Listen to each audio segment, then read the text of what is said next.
अखंड जयघोष अन उत्साहात गडिंग्लजमध्ये काढण्यात आली शिवजयंती मिरवणूक। पालकमंत्री हसन मुश्रीफ यांच्या हस्ते शिवाजी चौकात मिरवणुकीचं झालं उद्घाटन।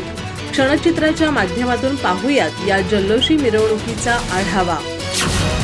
भिरभिरते भगवे ध्वज, मावळ्यांच्या वेशातील बालचमू, प्रबोधनात्मक फलक, धनगरी ढोल, घोड्यांचा लवाजमा, मर्दानी कलेची चित्तथरारक प्रात्यक्षिके आणि जय भवानी जय शिवाजीचा असा अखंड जयघोष करत गडिंग्लज शिवजयंती मिरवणूक काढण्यात आली।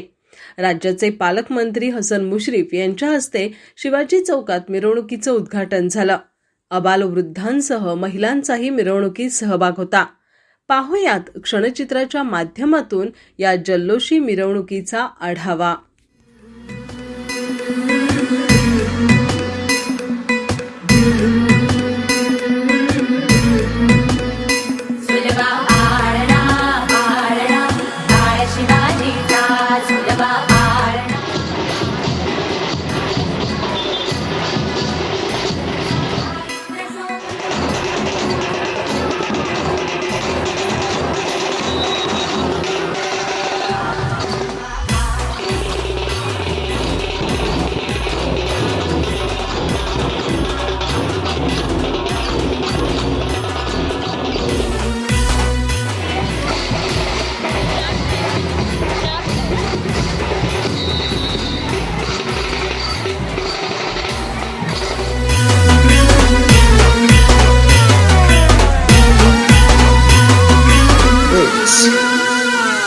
शुभम शुभम शुभम